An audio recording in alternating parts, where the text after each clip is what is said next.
Hello and welcome back to A Christmas Carol, Annotate with me. We are now on stave 3 and we will begin on at the beginning of stave 3. So this is stave 3 part 1 where we meet the ghost of Christmas present. You might want to pause here so that you can go and grab your copy of A Christmas Carol, a pen and a highlighter. And if you've already printed this revision booklet off as well, you might want to grab that because we will be adding a few quotations in this booklet at the end of the video as well. So the majority of this video is just me reading the text. There's not that many things that I've highlighted or annotated, but I will be explaining as I go on. So let's get started. Stave 3, the second of the three spirits. Awaking in the middle of a prodigiously tough snore, and sitting up in bed to get his thoughts together, Scrooge had no occasion to be told that the bell was again upon the stroke of 1. He felt that he was restored to consciousness in the right nick of time, for the especial purpose of holding a conference with the second messenger dispatched to him through Jacob Marley's intervention.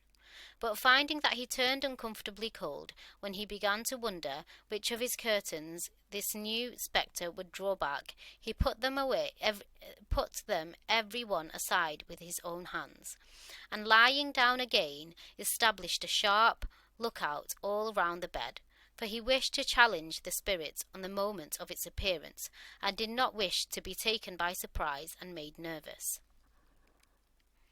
Gentlemen of the free and easy sort, who plumed themselves on being acquainted with a move or two, and being usually equal to the time of day, express the wide range of their capacity for adventure, by observing that they are good for anything from pitch and toss to manslaughter, between which opposite extremes, no doubt, there lies a tolerably wide and comprehensive range of subjects. Without venturing for Scrooge quite as hardily as this, I don't mind calling on you to believe that he was ready for a good broad field of strange appearances, and that nothing between a baby and rhinoceros would have astonished him very much. So Scrooge was fully prepared to meet this ghost, because he knows from what Marley has said that he should be expecting a second ghost, and he sat there waiting and trying to hide his nervousness. Dickens is trying to say with this humorous line that he wouldn't have been surprised whether it was a baby or a rhinoceros that turned up. Suggests that Scrooge is open to anything, that he's expecting almost anything to appear in front of him. Now, being prepared for almost anything, he was not by any means prepared for nothing, and consequently, when the bell struck 1 and no shape appeared, he was taken with a violent fit of trembling. So as soon as it turned 1 and nothing appeared, because he was obviously expecting something and not nothing, he began to tremble because it was 1 o'clock and this ghost hadn't arrived.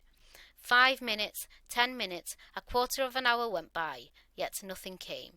All this time he lay upon his bed, the very core and centre of a blaze of ruddy light, which streamed upon it when the clock proclaimed the hour.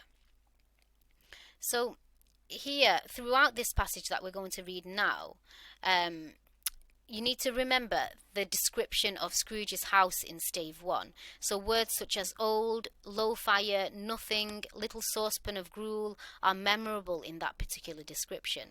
Now there seems to be an abundance of everything, so as we continue to read, you'll notice the abundance of everything. Light fills the room so that it looks like little mirrors are scattered, and we'll see that description in a moment. And that fire is ablaze as well. And which, being only light, was more alarming than a dozen ghosts, as he was powerless to make out what it meant, or would be at, and was sometimes apprehensive that he might be at that very moment an interesting case of spontaneous combustion, without having the consolation of knowing it. At last, however, he began to think, as you or I would have thought at first, for it is always the person not in the predicament who knows what ought to have been done in it, and would unquestionably have done it too. At last, I say, he began to think that the source and secret of this ghostly light might be in the adjoining room, from whence, on further tracing it, it seemed to shine. This idea taking full possession of his mind, he got up softly and shuffled in his slippers to the door. The moment Scrooge's hand was on the lock, a strange voice called him by his name and bade him enter. He obeyed. It was his own room. There was no doubt about that, so here's where we're going to see more of an abundance of a lot of things. But it had undergone a surprising transformation. The walls and ceilings were so hung with living green that it looked a perfect grove, from every part of which bright gleaming berries glistened. The crisp leaves of holly, mistletoe, and ivy reflected back the light, as if so many little mirrors had been scattered there, and such a mighty blaze went roaring up the chimney as the dull petrification of a hearth had never known in Scrooge's time, or Marley's, or for many and many a wintry season gone. So the fire is ablaze. So remember how he keeps his house cold because he wants to save money, but this ghost has brought with him an abundance of things, and with it he's brought the warmth, the blazing fire. So we see that light fills the room so that it looks like little mirrors are scattered. The fire isn't low, it's a mighty blaze that roars, and it's something that's unfamiliar to him. And they mention Marley as well, the two stingy, miserly characters in the novella that are unfamiliar with warmth. The list of goods at the end of the passage emphasizes the way this ghost is present to show Scrooge everything that Christmas can be. The other ghosts show Scrooge Christmas is tinged with sadness. This ghost shows Scrooge how it can be full of happiness, so his impact on Scrooge's house is fitting.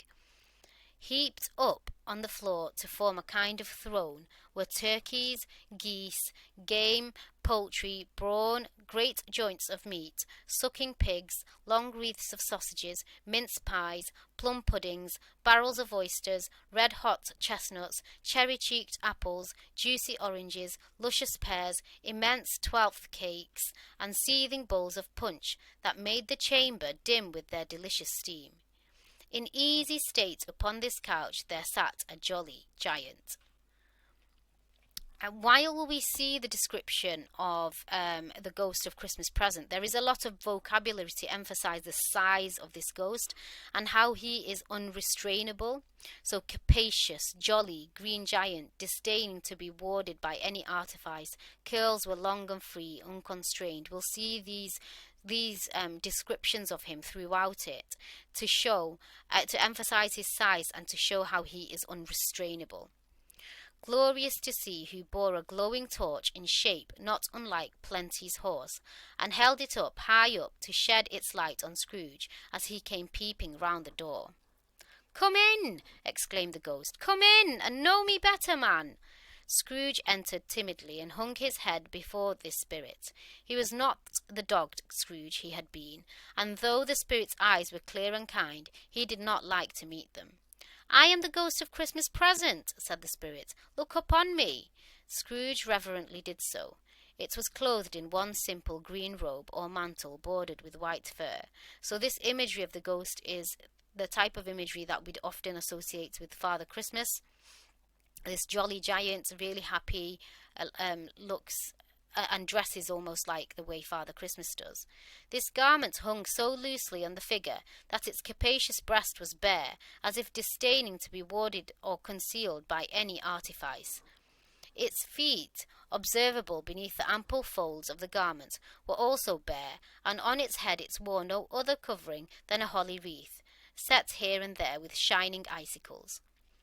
Its dark brown curls were long and free as its genial face, its sparkling eye, its open hand, its cheery voice, its unconstrained demeanour, and its joyful air. Girded round its middle was an antique scabbard, but no sword was in it, and the ancient sheath was eaten up with rust. "You have never seen the like of me before," exclaimed the spirit. "Never," Scrooge made answer to it. "Have never walked forth with the younger members of my family, meaning, for I am very young. My elder brother's born in these later years," pursued the phantom. "I don't think I have," said Scrooge. "I am afraid I have not.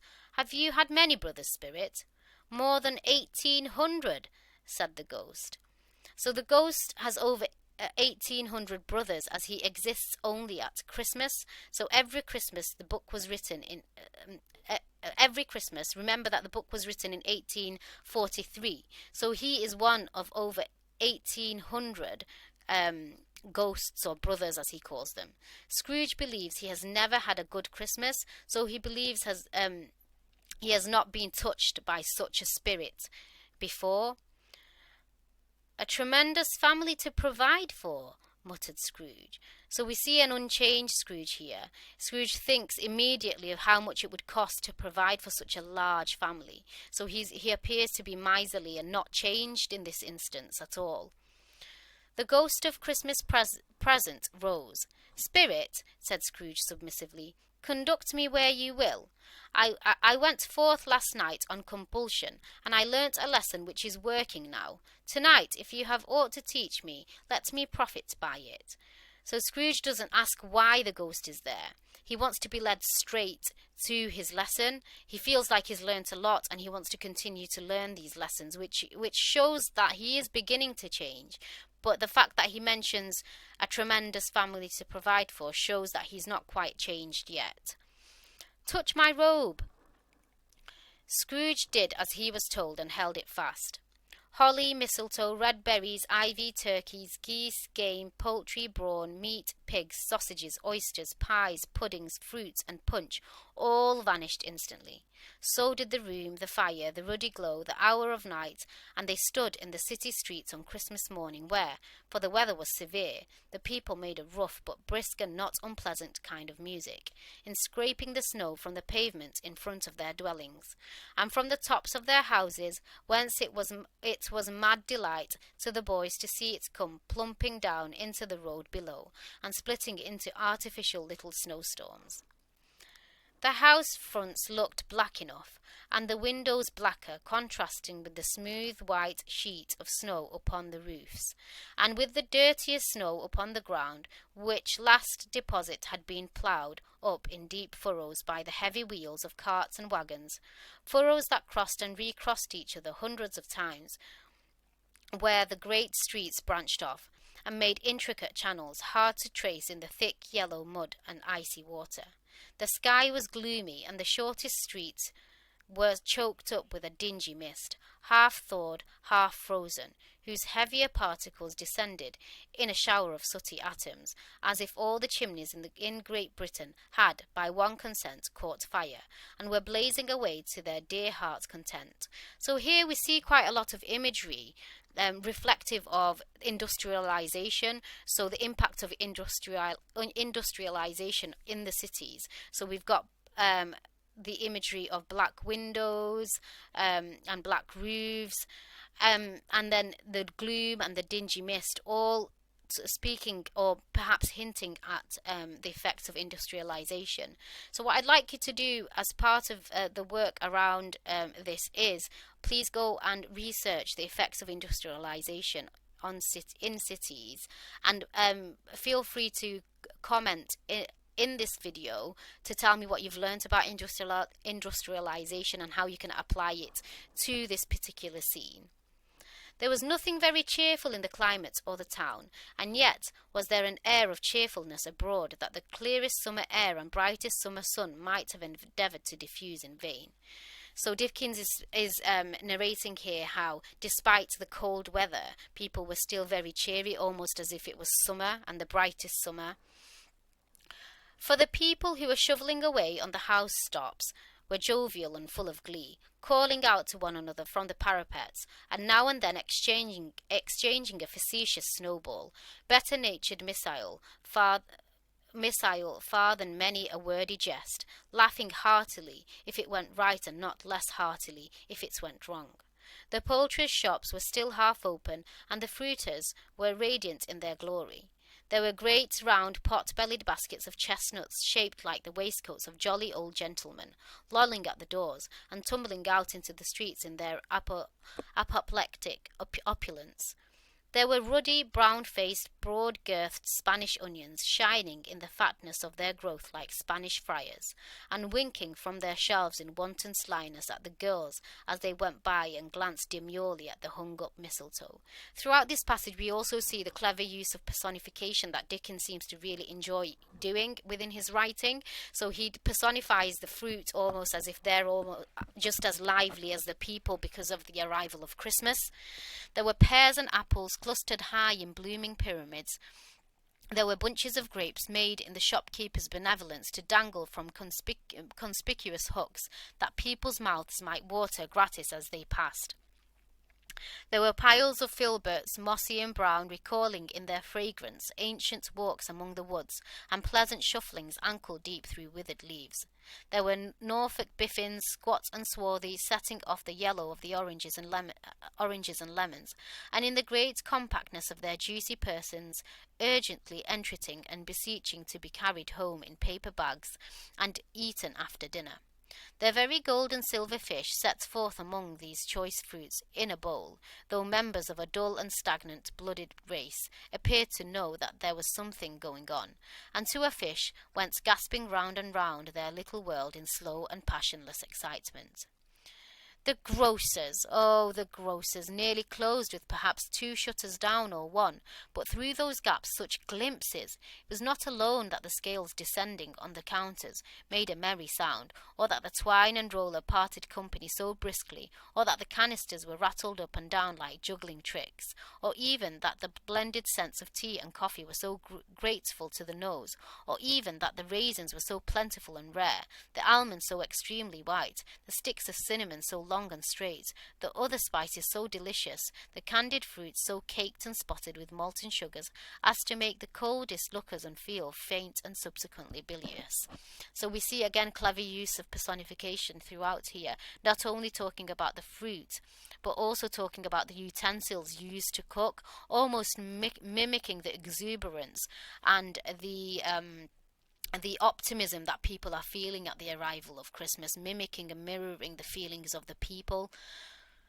Nor was it that the figs were moist and pulpy, or that the French plums bushed in modest tartness from their highly decorated boxes, or that everything was good to eat and in its Christmas dress, but the customers were all so hurried and so eager in the hopeful promise of the day, that they tumbled up against each other at the door, crashing their wicker baskets wildly, and left their purchases upon the counter, and came running back to fetch them, and committed hundreds of the like mistakes in the best humour possible.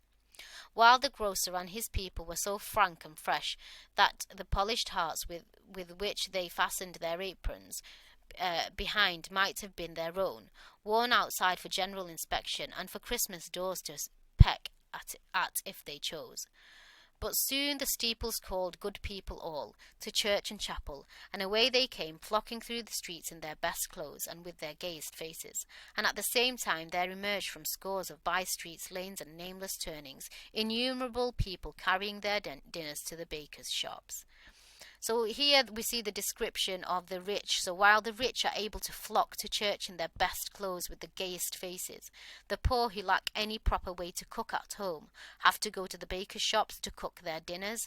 So this is, it's not an explicit reference, but it's an implicit reference to the disparity between the rich and the poor. So this could definitely link to AO3 context, because of its link to poverty and the rich versus the poor. The sight of these poor revellers appeared to interest the spirits very much, for he stood with Scrooge beside him in a baker's doorway, and taking off the cover as their bearers passed, sprinkled incense on their dinners from his torch. So we see the image of the Ghost of Christmas Present sprinkling something on these people, and what we find is that the Ghost of Christmas Present always sprinkles something on people who are poor rather than rich. And it was a very uncommon kind of torch, for once or twice when there were angry words between some dinner carriers who had jostled each other, he shed a few drops of water on them from it, and their good humour was restored directly, for they said it was a shame to quarrel upon Christmas Day, and so it was. God love it, so it was. So the ghost torch is full of kindness and reminds those bickering of the importance of tolerance and forgiveness at Christmas time. Even if they're only bickering about a place in the queue, it's still bickering, and they're reminded through this thing that the ghost seems to sprinkle on them. They're reminded of tolerance and forgiveness and the importance of it, particularly at this festive season. In time the bells ceased and the bakers were shut up, and yet there was a genial shadowing forth of all these dinners and the progress of their cooking. In the thawed blotch of wet above each baker's oven, where the pavement smoked as if its stones were cooking too. "Is there a peculiar flavour in what you sprinkle from your torch?" asked Scrooge. "There is. My own." "Would it apply to any kind of dinner on this day?" asked Scrooge. To any kindly given. To a poor one most." "Why to a poor one most?" asked Scrooge. "Because it needs it most." The ghost is more likely to sprinkle his kindness on the poor, he says here. At the end of the passage, the spirit dissociates himself from people like Scrooge, who spread the opposite from him, those who spread selfishness and miserliness and callousness. So he disassociates himself with them. He doesn't want anything to do with them. He wants to help the poor. "Spirit," said Scrooge, after a moment's thought, "I wonder you, of all the beings in the many worlds about us, should desire to cramp these people's opportunities of innocent enjoyment." "Aye," cried the spirit, "you would deprive them of their means of dining every 7th day, often the only day in which they can be said to dine at all," said Scrooge, "wouldn't you?" "Aye," cried the spirit, "you seek to close these places on the 7th day," said Scrooge, "and it comes to the same thing." "I seek!" exclaimed the spirit. "Forgive me if I am wrong. It has been done in your name, or at least in that of your family," said Scrooge. "There are some upon this earth of yours," returned the spirit, "who lay claim to know us, and who do their deeds of passion, pride, ill will, hatred, envy, bigotry, and selfishness in our name, who are as strange to us and all our kith and kin as if they had never lived. Remember that, and charge their doings on themselves, not us." Scrooge promised that he would, and they went on, invisible as they had been before, into the suburbs of the town.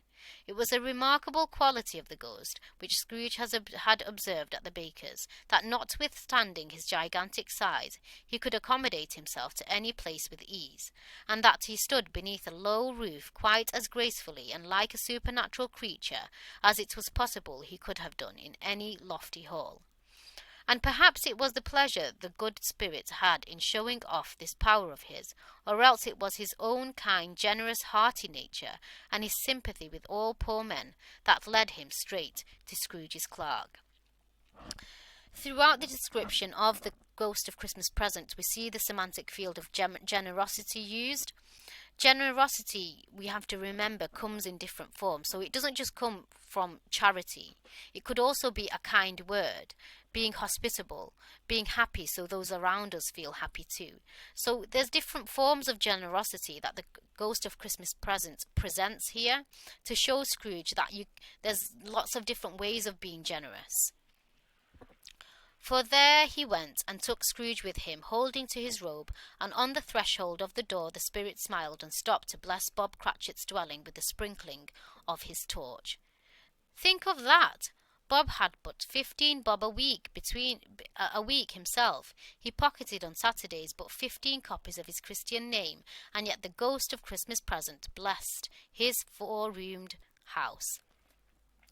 So Scrooge is surprised that the ghost bothers to bless the Cratchits' house, reflecting that Bob only earns 15 shillings a week, yet the ghost blesses his house. So here we see again Scrooge still seems to think that the poor are unworthy of happiness. So we'll finish here for today. In the next video, we will have a look at the Cratchit Christmas. So I'm just going to refer you to this revision booklet. We've already filled quite a lot of it in. So there's only a few quotations to add here. So you might want to pause here so that you can add these to your copy of the booklet.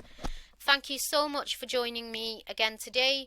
Please remember, if you found these videos helpful, then please like and subscribe to the channel, and I will see you for part 2 of Stave 3 in the next video. Thank you.